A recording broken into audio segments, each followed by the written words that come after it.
வணக்கம். நாம் டிவி 365 செய்திகள். ஐயா வணக்கம். தமிழ்நாடு முதலமைச்சர்கிட்ட பேசுறேன். நான் உங்களை தலைமைச் செயலகத்தை பாக்குறதுக்கு நல்லா சூம் பண்ணி எடுத்துக்க பாருங்க. உங்களை பார்த்து உங்க தலைமைச் செயலகத்தை மனு வாங்கி உள்ள வாரேன்.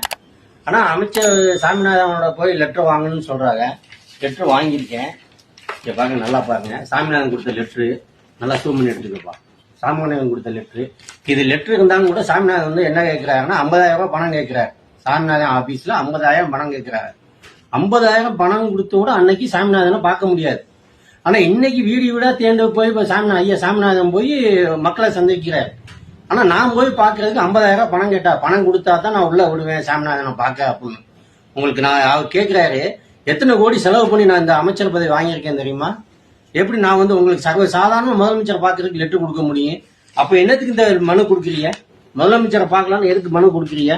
மனு கொடுக்குறீங்க. அப்ப எல்லாமே திராவிட மாடல்னு சொல்றது எல்லாமே ஒரு நடிப்பு தான், ஒரு இதுதான். ஆனா நான் சொல்றேன், மக்கள் நல்லா தெரிஞ்சுக்குங்க. முதலமைச்சர் சொல்றது இப்ப ஓட்டுக்காக தான். அடுத்து முதலமைச்சரா வரணும், எடப்பாடியை விடக்கூடாது, நான் வரணும்னு நினைக்கிறாரு. ஆனா மக்களுக்கு அந்த மாதிரி செய்யணும். வீதி வீதியா நின்று போய் இன்னைக்கு போய் ஓட்டு கேட்கிறீங்க. என்னத்துக்கு போய் அசிங்கமா போய் ஓட்டு கேட்கிற? நீ நல்லது செஞ்சீங்கன்னா நீ ஏன் போய் ஓட்டு கேட்கிற? மக்களா உங்களை தேர்ந்தெடுப்பாங்க. நீ செய்யறதே உனக்கு பக்கத்துல எவன் இருக்கானோ அவங்களுக்கு மட்டும்தான் நீ செய்யற. என்ன கூத்துற? ஆனா இத்தனை கோடின்னு மாவட்ட வாரியா ஒதுக்குற, அது பாதி அன்னார் விளையத்துக்கு போயிருது, பாதி இவங்களுக்கு வருது. அப்ப இவங்க கால்வாசி செய்யறாங்க, முக்கால்வாசி அவங்க அமைக்கி வச்சுக்கிறாங்க. மாவட்ட வாரியா எத்தனை கோடி ஒதுக்கி இருக்கீங்க, என்னென்ன செஞ்சிருக்க, நான் வெளியிடவா? திமுக காரன் நானே உங்களை வெளியே கேட்கிறேன். நானு அசிங்கமா இருக்கு. திராவிட மாடல் அடுத்த ஆட்சிக்கு வந்துச்சு, தமிழ்நாட்டை வித்து போவீங்க. நல்லா கேட்டுக்க, தமிழ்நாட்டை வித்துருவீங்க. நல்லா கேட்டுக்குங்க. இங்க பாருங்க, நான் என் மயங்க கொண்டாந்து சின்ன குழந்தைய கொண்டாந்து மனு கொடுக்குறாங்க. பணம் கொடுக்க சின்ன குழந்தைய கொடுத்த பணத்தை வாங்கிக்கிற. ரைட்டு. அவங்க அன்னைக்கு நிலைமைக்கு என்ன ஆச்சு? அங்கே சென்னையில பாக்குறாங்க. இல்ல அவங்க நீ என்ன பண்ணிருக்கணும்? பெத்த பிள்ளையாவே நினைச்சு நீ என்ன செஞ்சிருக்கணும்? பாப்பா அதை கேட்கிறேன். உங்க அப்பா அம்மா எனக்கா ஓட்டு போட்டாங்கன்னு நல்லா சூம் பண்ணி எடுப்பா. அவர்கிட்ட கொடுத்த பணம் இது, என் குழந்தைய எடுத்து கொடுத்த பணம் இது. நல்லா கேட்டுக்குங்க மக்கள். குழந்தைய போய் கூட அவர்கிட்ட கேட்டாரு, ஸ்டாலின் கேட்டாரு, எனக்கா நீ ஓட்டு போட்ட அப்படின்னு. அப்பனா மக்கள் இருந்து போய் பாக்குறீங்க. சும்மா போகல மக்கள் எல்லாருமே. ஸ்டாலின் வந்தோன்னு கூட்டம் வருதுன்னு பணம் கொடுத்து கூட்டிட்டு போறாங்க. புறம்போக்கு நாய சுத்தி இருக்க கவுன்சிலர் மாவட்டம் எல்லாம் பரம்போக்கு நாய. ஒரு ஆளுக்கு 1000 ரூபாய் 1500 பணம் கொடுத்து கூட்டிட்டு போய் உட்கார வைக்கிறாங்க. இந்த மாவட்டத்துக்கு போகணும். இப்ப திருப்பூர் மாவட்டத்துக்கு காங்கேயத்துல இருந்து வராங்க ஆளுங்க. என்னத்துக்கு? முதலமைச்சரை பார்க்கணும். முதலமைச்சருக்கு மக்கள் தேடி வரணும். அப்ப நீ செஞ்சிருக்கணும். நீ செய்யாம பணம் கொடுத்து ஏன் கூப்பிடுற?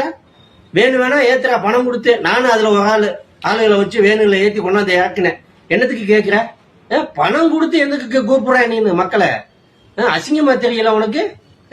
மக்களா உங்களை திமுக தேர்ந்தெடுக்காது என்னைக்குமே மக்களா. எம்பி 40 தொகுதி எம்பி வந்திய. எப்படி எம்பி வந்திய? பணம் கொடுத்து வந்திய.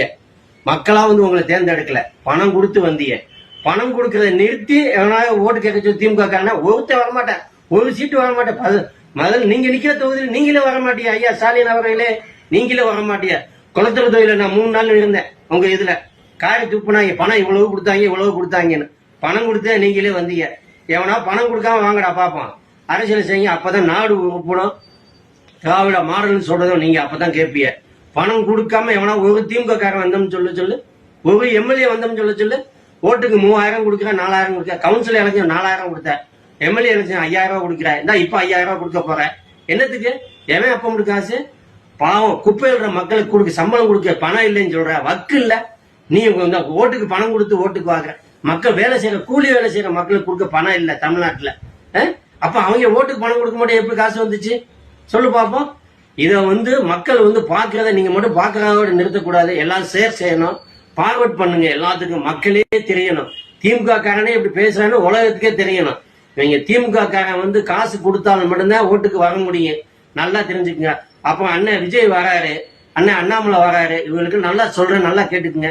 பணம் கொடுத்தா மட்டும்தான் தமிழ்நாட்டு மக்கள்கிட்ட நீங்க ஓட்டு வாங்க முடியும், நீங்க முதலமைச்சரா வர முடியும்.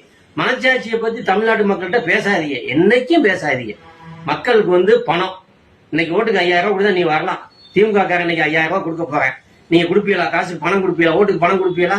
கொடுத்தாத்தே நீங்க வரலாம், இல்லாட்டி வர முடியாது. மனச்சாட்சியை பத்தி கூட்டத்தை பார்த்து நீங்க மிரளாதீங்க. அண்ணாமலைக்கு தான் அண்ணாமலைக்கு எவ்வளவு கூட்டம் வந்துச்சு தெரியுமா? பல்லடத்துல மாநாடு போட்டாரு. என்னாச்சு? பணத்தை கொடுத்து வாங்கிட்டோம் நாங்கெல்லாம்.